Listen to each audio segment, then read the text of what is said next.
দূর কর মহারুদ্র, যাহা মুগ্ধ যাহা ক্ষুদ্র, মৃত্যুরে করিবে তুচ্ছ প্রাণের উৎসাহ। হে ভৈরব, শক্তি দাও, ভক্ত পানে চাহ, সর্বখর্ব তারে দহে, তব ক্রোধ দাহ। 1929 সালে 13ই জুলাই থেকে 13ই সেপ্টেম্বর 63 দিনের আমৃত্যু অনশনের পর লাহোরের সেন্ট্রাল জেলে মৃত্যুবরণ করলেন যতীন্দ্রনাথ দাস। শান্তিনিকেতনে সেই সময় কবিগুরু রবীন্দ্রনাথ ঠাকুর তপতী নাটকের মহড়ায় ব্যস্ত ছিলেন। এই খবর যখন তার কাছে পৌঁছালো, রবীন্দ্রনাথের মহড়ায় বারবার ভুল হতে শুরু করলো। রিহার্সালে উনি ভুল করছেন, ওনার নাটকের লাইন ভুল হয়ে যাচ্ছে। বাধ্য হয়ে সেদিনের মতো নাটকের মহড়া বন্ধ রাখতে হলো। পরবর্তীকালে শ্রদ্ধেয় শান্তিদেব ঘোষের স্মৃতিচারণা থেকে আমরা জানতে পারি যে সেই দিন রবীন্দ্রনাথ কি পরিমাণ যন্ত্রণা, কি পরিমাণ আত্মিক বেদনা অনুভব করেছিলেন তা কেবল তার প্রত্যক্ষদর্শী মাত্রেই জানেন। 13ই সেপ্টেম্বর রাত্রিবেলা রবীন্দ্রনাথ লিখলেন এই কালজয়ী গানটি। সর্বখর্ব তারে দহে, তব ক্রোধ দাহ। হে ভৈরব, শক্তি দাও, ভক্ত পানে চাহ। পরবর্তীকালে এই গানটা তপতী নাটকে অঙ্গীভূত করা হয়েছিল। আমরা আজকে যে ভৈরবের কথা আলোচনা করছি, যে ভৈরবের বিষয়ে আজ আমরা কথা বলছি, আজকে যার মন্ত্র উপাসনার জন্য নিজেদেরকে আমরা প্রস্তুত করছি অথবা নিজেদেরকে যোগ্য বলে মনে করছি, অনেকটা দূরের একটা ব্রড আসপেক্টে দৃষ্টি দিয়ে একবার ভেবে দেখুন তো, কোন ক্রাইসিসের মধ্যে দিয়ে আমরা যাচ্ছি। ভৈরবের বিকরাল রূপ, তার ভয়ঙ্করতা, তার বীভৎসতার কতটুকু সাক্ষাৎ আমরা পাচ্ছি বা কতটুকু সাক্ষাৎ পরিচয় আমাদের নিজেদের জীবনে হয়েছে। আমরা কোনো ন্যাশনাল ক্রাইসিস দেখছি, আমরা যুদ্ধ দেখছি, আমরা দুর্ভিক্ষ দেখছি, আমরা দেখছি যে পথের মধ্যে লক্ষ লক্ষ নরনারী না খেতে পেয়ে দুর্ভিক্ষে মৃত্যুবরণ করছে। আমরা উদ্বাস্তু সমস্যা নিজের চোখে দেখছি? দেখছি না। সেই অবস্থার তুলনায়, সেই সময়ের তুলনায় আজকে আমাদের জীবন অনেক বেশি স্টেবল, অনেক বেশি শান্তির। আজকে আমাদের যেটুকু সংগ্রাম, সেটুকু নিজের জীবনের সংগ্রাম, নিজের ইমোশনাল নিড স্যাটিসফ্যাকশনের সংগ্রাম। সেই সংগ্রাম দিয়ে ভৈরবের বীভৎসতার সামনে গিয়ে দাঁড়ানো দুঃসাহসের কাজ। ভৈরব শব্দ, এই শব্দটা ভৈরব, এই শব্দটা একটু আমরা চিনি আগে, যে ভৈরব কে, ভৈরব মানে কি। আপনাদেরকে একটা জিনিস এখানে বলে রাখি, সনাতন থেকে তো আমরা অনেকটা দূরে আছি, আর ছোট থেকে আমরা যে ধরনের স্কুলিং বা যে ধরনের শিক্ষা ব্যবস্থায় বড় হয়েছি, যেভাবে আমাদেরকে শিখতে বা ভাবতে, পড়তে, জানতে শেখানো হয়েছে, সেখান থেকে আমাদের নিজেদেরই বহু টার্মিনোলজি সম্পর্কেই আমরা যথাযোগ্যভাবে জ্ঞাত নই এবং অবগতও নই। তাহলে সেক্ষেত্রে একটা ছোট্ট ট্রিক্স আছে। ট্রিকটা কি? যখনই কোনো শব্দের অর্থ জানতে ইচ্ছে করবে বা কোনো একটা কনসেপ্ট আপনার কাছে ক্লিয়ার হচ্ছে না, আপনি বুঝতে পারছেন না যে এটার মানে কি, সঙ্গে সঙ্গে সোজা চলে যান অমরকোষে। অমরকোষের অ্যাপ পাওয়া যায়, অ্যাপ ডাউনলোড করতে পাওয়া যায় অ্যান্ড্রয়েডের জন্য। অমরকোষের অ্যাপ, ধাতু পাঠের অ্যাপ, শব্দরূপের অ্যাপ, তারপরে পাণিনির অষ্টাধ্যায়ীর অ্যাপ, এগুলো সব অ্যাভেলেবেল আছে। তার মধ্যে অমরকোষের অ্যাপটা ডাউনলোড করে নিন, ধাতু পাঠের ধাতু রূপমালা এই অ্যাপটা ডাউনলোড করে নিন। এই দুটো আমার লাগবে। দিয়ে আমরা কি করব? যতগুলি সংস্কৃত শব্দ বা সংস্কৃত থেকে জাত যতগুলি প্রত্যক্ষ শব্দ রয়েছে, তার দুটি ভাগ থাকে। একটি হচ্ছে প্রকৃতি, একটি হচ্ছে প্রত্যয়। এই প্রকৃতি আর প্রত্যয়ের সংযোগেই একটা শব্দ তৈরি হয়, একটা শব্দ নিষ্পন্ন হয়। হ্যাঁ, তার সঙ্গে উপসর্গ যুক্ত হতে পারে, সেটা পরের গল্প। এই যে প্রকৃতি, শব্দের প্রকৃতি, এটাই হচ্ছে শব্দের ধাতু, যেটার একটা নির্দিষ্ট অর্থ আছে। এবং সেইভাবে দেখতে গেলে প্রত্যেকটা শব্দের একটাই অর্থ প্রত্যক্ষভাবে ব্যাকরণগতভাবে নির্দেশ করা আছে। যখন প্রত্যক্ষ অর্থের বাদ হয়, যখন সেই অর্থটার কোনো মানে গিয়ে দাঁড়ায় না, তখন রূঢ়ি অর্থ করবার প্রয়োজন হয়। কিন্তু যখন আমার কাছে প্রত্যক্ষ অর্থটাই আমরা জানি না, আমরা রূঢ়ি অর্থ পর্যন্ত যাব কেন? ঠিক আছে। সিমিলারলি আমরা আজকে ভৈরব নিয়ে আলোচনা করছি, তাহলে ভৈরব শব্দটা একবার দেখে নিই। অ্যাকর্ডিং টু অমর কোষ, শব্দকল্পদ্রুম, বাচস্পত্যম, মনি উইলিয়ামস, এই সমস্ত যে হলায়ুধ কোষ, এই সমস্ত যে কোষ গ্রন্থ সংস্কৃত শব্দের আছে, তার মধ্যে ভৈরব শব্দটা দুটো লিঙ্গ হতে পারে। একটি হচ্ছে ভৈরব পুংলিঙ্গাত্মক শব্দ, ভৈরবঃ শেষে বিসর্গ, এবং একটি হচ্ছে নপুংসক লিঙ্গাত্মক শব্দ, ভৈরবম। যখন শব্দটি নপুংসক লিঙ্গাত্মক, তখন ভৈরবম অর্থাৎ একটি রাগ বিশেষ, সঙ্গীতের একটি রাগ, ভৈরব একটি রাগ। কিন্তু যখন সেটা পুংলিঙ্গ, তখন দেবতা বিশেষ বা সাধকের অবস্থা বিশেষ।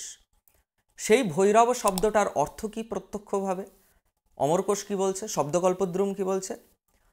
ভীহি ভয়ঙ্করো রবোজস্য ইতি ভীরবঃ ততঃ স্বার্থে অণ। এই জায়গাটা একটু বুঝবার আছে। ভীহি অর্থাৎ ধাতুটা হচ্ছে ভীহি, অর্থাৎ ভয়প্রদান অর্থে, ভয়ঙ্কর অর্থে। ভীহি ভয়ঙ্কর রবোজস্য, অর্থাৎ যিনি ভয়ঙ্কর শব্দ করেন, ভয়ঙ্কর রব করেন যিনি, তিনি ভীরবঃ ততঃ স্বার্থে অণ। এখানে এই ভীরবঃ শব্দের সঙ্গে যখন অণ প্রত্যয় যুক্ত হচ্ছে, তখন ওই ভীরবঃর ভয়ে দীর্ঘ ইকারটা ঐকারে ট্রান্সফর্মড হয়ে যাচ্ছে। এইখানে এই যে ততঃ স্বার্থে অণ, এইটা প্রয়োগ করা হলো। আপনাদের মধ্যে অনেকে এই প্রশ্নটা করতে পারেন, স্বার্থে অণ কিভাবে হতে পারে? স্বার্থে অণ তো প্রজ্ঞাদিভ্যশ্চ এই সূত্র দিয়ে হয়, কিন্তু প্রজ্ঞাদিভ্যশ্চ এই সূত্রে প্রজ্ঞা ইত্যাদি যে গণগুলির কথা বলা হয়েছে, সেখানে ভি আসে না, ভীরবঃ আসে না। তাহলে পরে প্রজ্ঞাদিভ্যশ্চ এই সূত্র দিয়ে তো আমি স্বার্থে অণ করতে পারছি না। তাহলে আমি স্বার্থে অণ করব কি করে?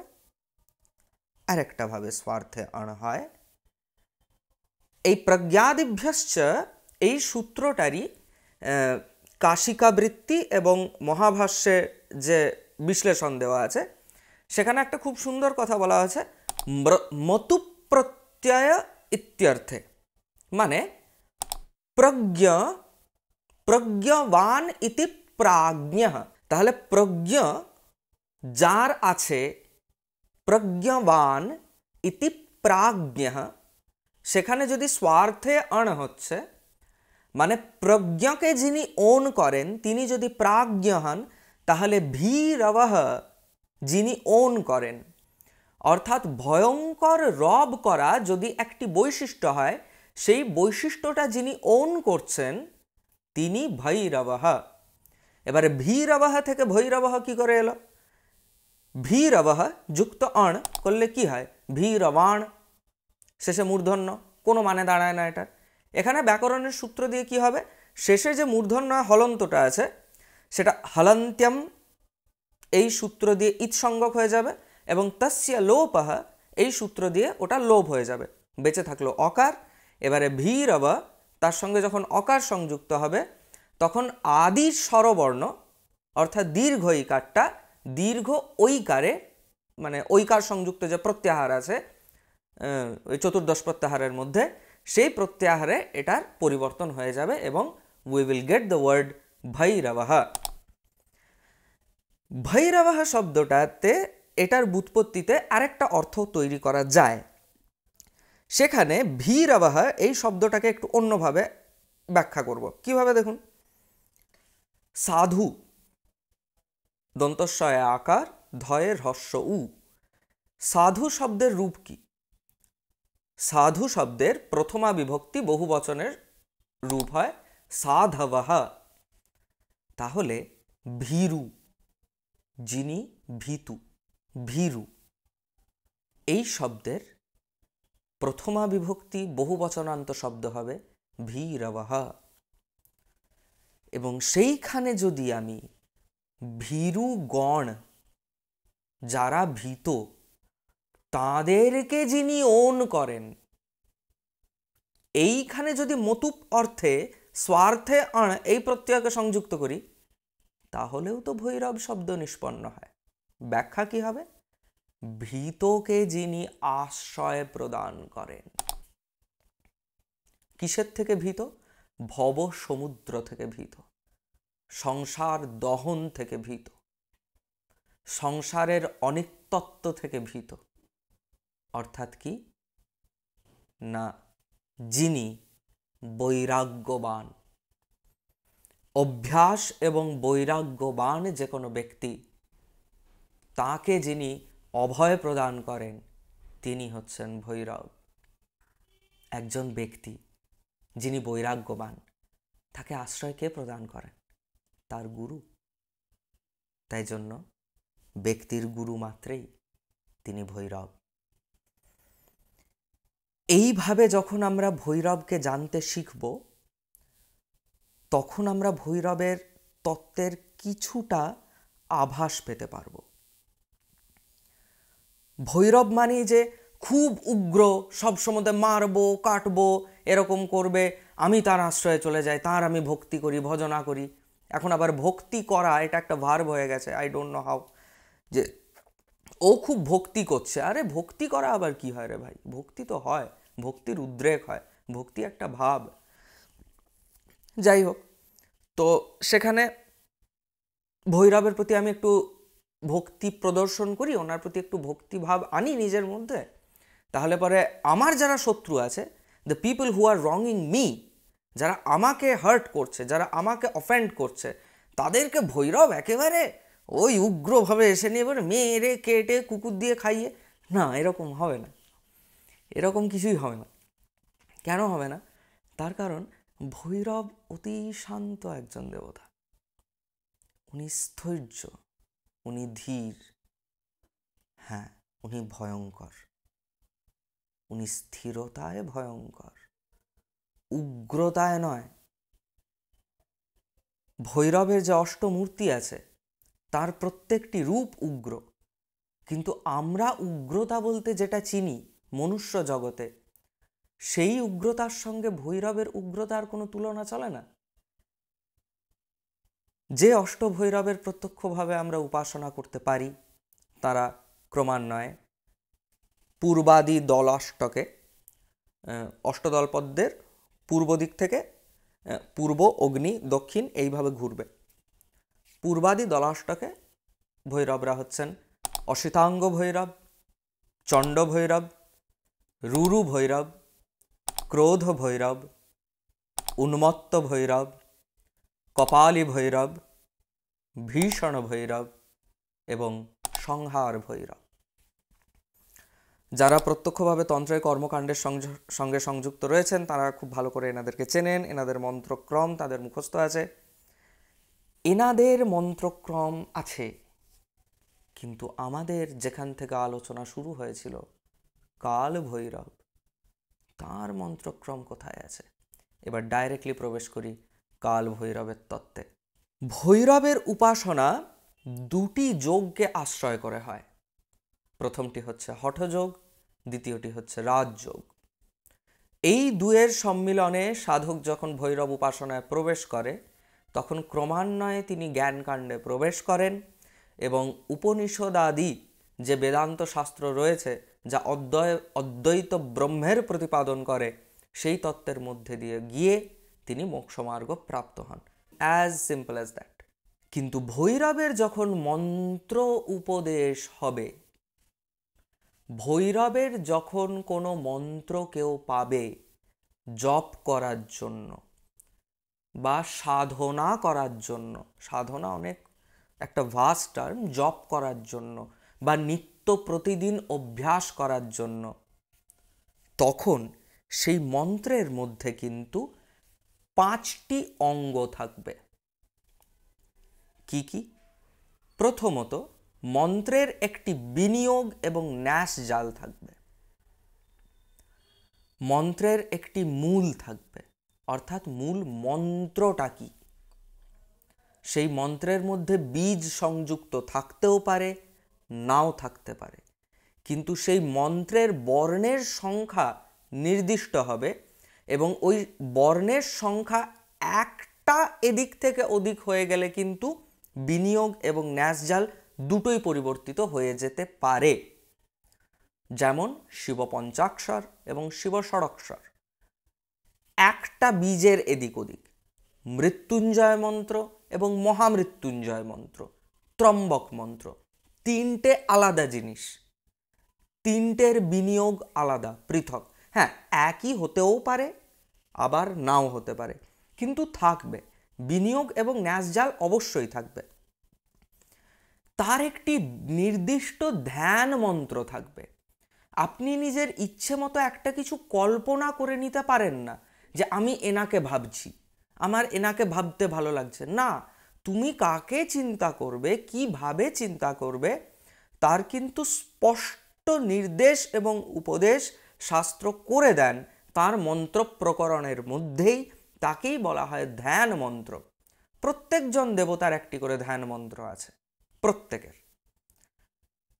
আর থাকবে গায়ত্রী, সেই দেবতার একটি নির্দিষ্ট গায়ত্রী থাকবে। And last but not the least but very important, কবচ। তাহলে 5টা অঙ্গ কি কি? বিনিয়োগ, ন্যাসজাল, মূল মন্ত্র, ধ্যান, গায়ত্রী এবং কবচ। এরকম কিছু দেবতা থাকেন যাদের প্রত্যক্ষভাবে বিনিয়োগ পাওয়া যায় না, তাহলে তাদের কি উপাসনা হয় না? না না না না, বিনিয়োগ থাকে না এটা হতে পারে না। বিনিয়োগ থাকবেই। হতে পারে কালের প্রভাবে সেটা নষ্ট হয়েছে বা লুপ্ত হয়েছে, দ্যাট ইজ পসিবল, কিন্তু বিনিয়োগই নেই এটা হবে না। যেমন ধরুন যে দেবী শীতলা, ওনার উপাসনাতে প্রত্যক্ষভাবে চট করে দেখা যায় না কেউ ওনার মন্ত্রের বিনিয়োগ করছে, কিন্তু ওই ভগবতীচরণ কাব্যভূষণের একটা বই আছে শীতলার্চন চন্দ্রিকা, সেইখানে কিন্তু এই বিনিয়োগ, ন্যাসজাল সমস্ত কিছু প্রোভাইড করা আছে। ইভেন সেখানে শীতলা সহস্রনাম বলে একটি স্তোত্র দেওয়া আছে, সেখানে তো খুব সুন্দরভাবে আদিতে দেবীর মূল মন্ত্রের বিনিয়োগ আদি প্রোভাইড করে দেওয়া আছে। তো এগুলো একটু রিসার্চের, মানে এগুলো একটু ঘেঁটে বার করতে হয়। আসলে এগুলো গুরু হাতে করে দিয়ে দেন, গুরুর থেকে প্রাপ্ত হলে তবেই এগুলো কাজ করে properly. There is a structure, you cannot break it. তুমি নিজের ইচ্ছে মতো এই স্ট্রাকচারটাকে ব্রেক করতে পারো না। এটা মহাদেবের বলা, এটা মহাদেবের বিধান। সাক্ষাৎ মহাদেব নিজের পঞ্চবক্ত্র দিয়ে এই বিধান নির্মাণ করেছেন। এবারে এটা হয়ে গেল ভৈরবের মন্ত্রের ক্যারেক্টারিস্টিক্স। এবারে এই মন্ত্র পাওয়ার পরে সাধক কি করবে? তার অনুষ্ঠান করবে। অনুষ্ঠান অর্থাৎ প্রতিদিনের জপ এবং পূজন। পূজন অর্থাৎ যাগ, যে যাগ, ওই যাগ ক্রিয়া যেটা কিনা ধর্মসঙ্গক। যেখানে মীমাংসা শাস্ত্র আদিতেই বলছে যাগাদিরেব ধর্ম, প্রথমে হচ্ছে অথাত ধর্ম জিজ্ঞাসা, দ্বিতীয় সূত্র যাগাদিরেব ধর্ম, যাগই ধর্ম, অন্য কোনো কিছু নহে। তাহলে সেখানে সেই যে যাগাদিরেব ধর্ম, সেই যাগাদিরেব ধর্ম হচ্ছে পূজন এবং নিত্য জপের অভ্যাস। ধ্যান বা মেডিটেশন নয়, জপ, পিওর জপ, জাস্ট জপ, সংখ্যা ধরে জপ। 1000, 5000, 10,000, 40,000, 50,000, 1 লাখ, 2 লাখ জপ চলবে। মোস্টলি ভৈরবের যতগুলো মন্ত্র আছে তার জপের সিদ্ধির সংখ্যা বাবারে প্রচুর, মোটামুটি 10 লাখ, 12 লাখ, 21 লাখ, 32 লাখ জপ হয় বাপরে।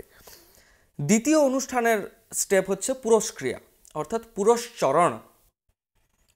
পুরশ্চরণ অর্থাৎ পুরঃ অর্থাৎ আগে, প্রথমে, প্রাথমিক, চরণ অর্থাৎ চর্যা, ক্রিয়া। মন্ত্র প্রাপ্তির পর প্রথম প্রাথমিক কর্তব্য হচ্ছে পুরশ্চরণ করে সেই মন্ত্রটিকে সিদ্ধ করা।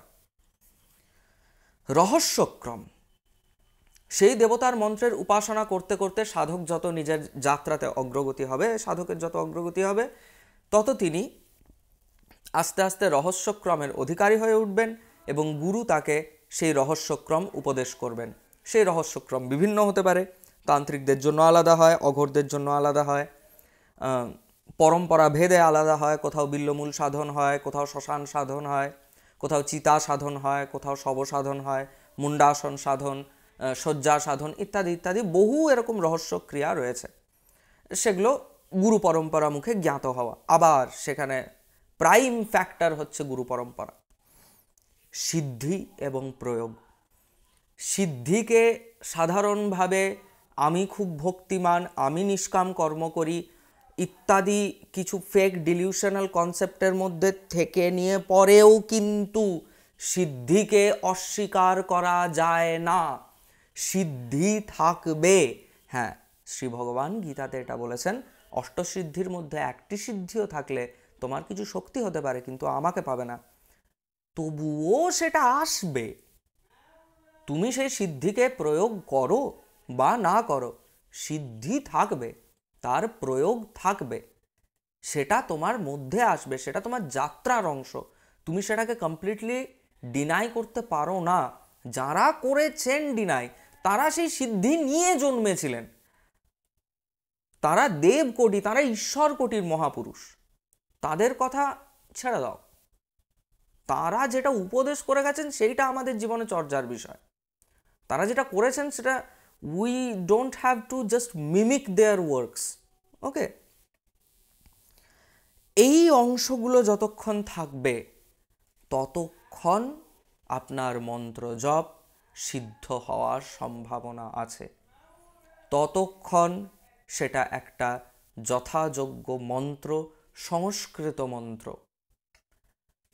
এতদ ব্যতীত যদি কোনো মন্ত্র কোথার থেকেও পাওয়া, বই থেকে পাওয়া, ভিডিও দেখে পাওয়া, ব্লগ দেখে পাওয়া, ওয়েবসাইট দেখে পাওয়া, ইনভ্যালিড, সেগুলোর কোনো মূল্য নাই।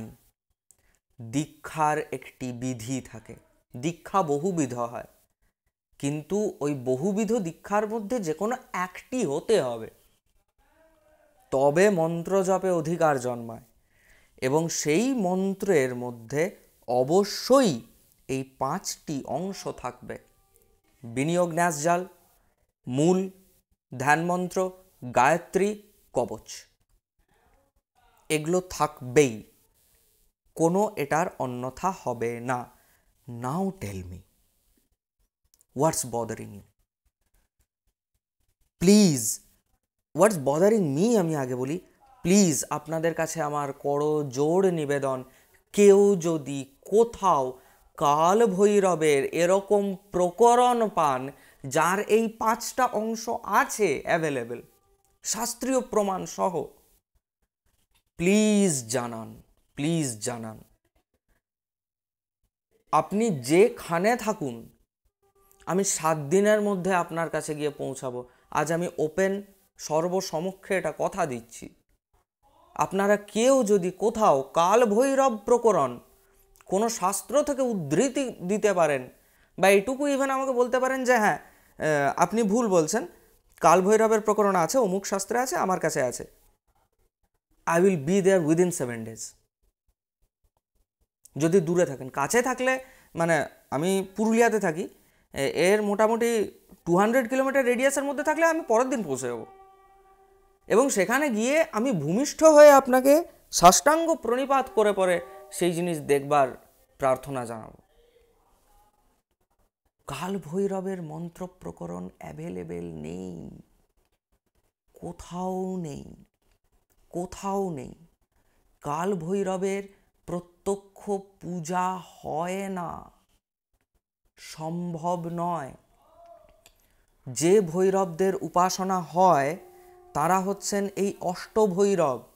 এতদ ব্যতীত আরও ভৈরব আছেন, বটুক ভৈরব আছেন, সংহার শরণাকর্ষণ ভৈরব আছেন, এনারা আছেন।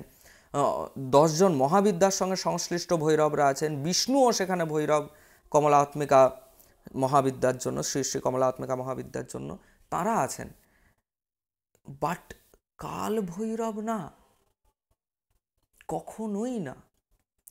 এই যে এই 8জন ভৈরব আছেন, কত সুন্দর ইয়েটা আছে, শ্লোকটি আছে, অসিতাঙ্গ রুরুশ্চণ্ডো ক্রোধ উন্মত্ত সঙ্গকঃ কপালী ভীষণশ্চৈব সংহারশ্চাষ্টমস্মৃতঃ। এনাদের মন্ত্রক্রম পাওয়া যায়, এনাদের প্রত্যেকের আলাদা আলাদা ধ্যান মন্ত্র আছে, মূল মন্ত্র আছে, বিনিয়োগ আছে। হ্যাঁ, হয়তো কবচটা প্রত্যেকের আলাদা আলাদা নাও পাওয়া যেতে পারে, বাট বিনিয়োগ আছে, ধ্যান আছে, গায়ত্রী আছে, মূল আছে, মেজর জায়গাগুলোই তো আছে। হ্যাঁ, কবচের জন্য পরে গুরু সেক্ষেত্রে যেটা নির্দিষ্ট করে দেবেন সেটা তাকে মানতে হবে। আমাদের পরম্পরায় একবার হয়েছিল এরকম, একজন এই 8জন ভৈরবের মধ্যে একজনের মন্ত্র পেয়ে গেছিলেন। আমরা ছুটে ছুটে দেখতে গেছিলাম যে ওনাকে, যে আপনি কে, মানে আপনি কেমন, কীরকম সিদ্ধ মহাপুরুষ আপনি, মানে আপনার পূর্বজন্মে কতটা কাজ করা থাকলে পরে এই জন্মে আপনি এই 8জন ভৈরবদের মধ্যে একজনের মন্ত্র মূল বিদ্যা বলে পান। এনারা প্রধান ইষ্ট হচ্ছেন। হয়েছে, আমাদের পরম্পরাতেই হয়েছে। অন্য আরেকটা পরম্পরাতেও হয়েছিল, কয়েকদিন আগে খবর পেয়েছিলাম, কয়েকদিন আগে মানে কয়েক বছর আগে খবর পেয়েছিলাম। এটা হয়, এনাদের উপাসনা হয়, এনাদের মন্ত্রক্রম উপদেশ করা হয়, এনাদের সাধকরা আছেন, এনারা ইষ্ট দেবতা হন। কিন্তু Kal Bhairav, not happening, not possible. আবার বলছি, যদি পসিবল হয়, যদি আপনার মনে হয় যে হ্যাঁ আমার কাছে কাল ভৈরব প্রকরণ আছে, প্লিজ প্লিজ, ওই গীতাতে শ্রী ভগবান বলেছেন, আমি কোনো রকম দম্ভ প্রদর্শন করছি না, আমি কোনো চ্যালেঞ্জ করছি না, আমি একদম কাউকে চ্যালেঞ্জ করছি না যে থাকলে পরে আমাকে এনে দেখাও, না, আমি করো জোরে নিবেদন করছি। শ্রী ভগবান বলেছেন, তদ্বিদ্ধি প্রণিপাতেন পরিপ্রশ্নেন সেবায়া। আমি তাই করছি, আমি প্রণিপাত করে পরিপ্রশ্ন সেবার দ্বারা আমি জিজ্ঞেস করছি কার কাছে আছে কাল ভৈরবের প্রকরণ, কার কাছে আছে, কোথায় আছে, আদৌ আছে? শুধুমাত্র কাল ভৈরবের ওই অষ্টকমটি ছাড়া আর শতরুদ্র সংহিতার ওই ভৈরব অবতার বর্ণনম এই অধ্যায়টি ছাড়া আর কয়েকটি স্থলপুরাণ বা স্কন্দপুরাণের কয়েকটি উল্লেখ ছাড়া কাল ভৈরবের উপাসনা আর কোথায় আছে? হ্যাঁ, রহস্যক্রমের কয়েকটা পুজোতে কাল ভৈরবের একটি করে ইয়ে হয়, একটি করে পুজো হয়, কিন্তু সেটা নিতান্তই একদম রহস্যক্রমের একটা ছোট্ট পার্ট, মানে অঙ্গ জাগ, ওটা প্রধান জাগ কখনোই নয়। কাল ভৈরবের প্রধান জাগ সম্ভব, পসিবল?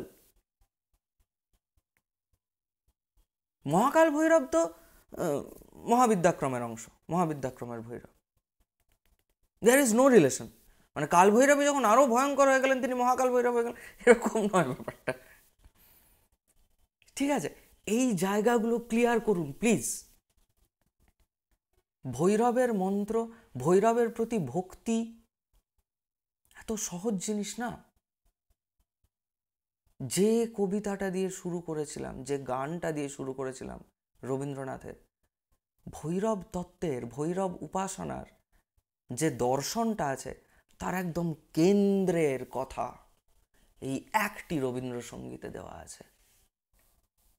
আরেকবার এই গানটা মনে করে আমরা আজকের পডকাস্টটা শেষ করব। দুঃখের মন্থন বেগে উঠিবে অমৃত, শঙ্কা হতে রক্ষা পাবে যারা মৃত্যুভীত। তব দীপ্ত রৌদ্র তেজে নির্ঝরিয়া গলি বেজে প্রস্তর শৃঙ্খল উন্মুক্ত ত্যাগের প্রবাহ। হে ভৈরব, শক্তি দাও, ভক্ত পানে চাহ, সর্ব খর্বতারে দহে তব ক্রোধ দাহ। এই শক্তি, এই তেজ, ওই তীব্র যন্ত্রণার, ওই মৃত্যুর তাণ্ডবের মধ্যে থেকে দাঁড়িয়ে, ওই ভয়ঙ্কর একটা অবস্থায়, রাষ্ট্রদ্রোহের অবস্থায় দাঁড়িয়ে থেকে যখন ভৈরবের করাল মূর্তি দৃষ্টিগোচর হবে, সেই অবস্থা, হ্যাঁ, ভৈরব সাধনা হচ্ছে। ভৈরব ভীষণ ভয়ঙ্কর রব করে জাগছেন, ভয়ঙ্কর কিন্তু ত্যাগী। প্রস্তর শৃঙ্খল উন্মুক্ত ত্যাগের প্রবাহ। যোগ, ত্যাগ যেন ঈশ উপনিষদের একদম প্রথম মন্ত্রের প্রতিফলন, প্রতিধ্বনি হচ্ছে তেন ত্যক্তেন ভুঞ্জেথা। এই হচ্ছে ভৈরব সাধনা, আর কিছু না। মানে জাস্ট মনের ভক্তি দিয়ে পরে এখান অবধি পৌঁছানো যায় না। Well, that's all for today. আপনাদের মধ্যে যারা আমাদের সঙ্গে প্রত্যক্ষভাবে যোগাযোগ করতে চান, তার জন্য আমাদের কন্ট্যাক্ট ডিটেলস ডেসক্রিপশন বক্সে দেওয়া আছে। ও আরেকটা কথা বলে রাখি এখানে, আমরা খুব শিগগিরই আমাদের অনলি মেম্বার্স ফোরামের জন্য আনতে চলেছি দেবী গীতার কমপ্লিট সিরিজ পাঠটা। আপনারা ইউটিউবে যদি দেবী গীতা সার্চ করেন, প্রচুর এরকম প্লেলিস্ট পাবেন যেখানে দেবী গীতা বিভিন্ন ভাষাতে এক্সপ্লেন করা আছে, ট্রান্সলেট করা আছে, কিন্তু মূল দেবী গীতাটা হাই ডেফিনেশন সাউন্ডে কিন্তু কোথাও রেকর্ডেড নেই। মানে আপনি চাইলে আজকে ভগবদ গীতা শুনতে পারেন, কিন্তু দেবী গীতা আপনি প্রত্যক্ষভাবে শ্রবণ করতে পারবেন না। তার জন্য আমরা একটা প্লেলিস্ট নিয়ে আসছি খুব শিগগিরই, যেখানে হাই ডেফিনেশন, হাই কোয়ালিটি সাউন্ডে আমরা রেকর্ড করব সম্পূর্ণ দেবী গীতা সংস্কৃতে, যেটা আপনি চালিয়ে শুনতে পারবেন, নিত্য মনন করতে পারবেন। শ্রবণ মনন নিদিধ্যাসন, এই পন্থার একটা ছোট্ট সহায় হবে আপনারও, আমারও, আমাদের সবার। চেষ্টা করব খুব শিগগিরই দেবী গীতার কমপ্লিট রেকর্ডেড সিরিজ আপলোড করবার জন্য। মেম্বার্স অনলি ফোরামে যারা এখনও মেম্বারশিপ নেননি, তারা please click on the link and become the member of সংঘ ভ্রাতৃত্ব। নমো নারায়ণ।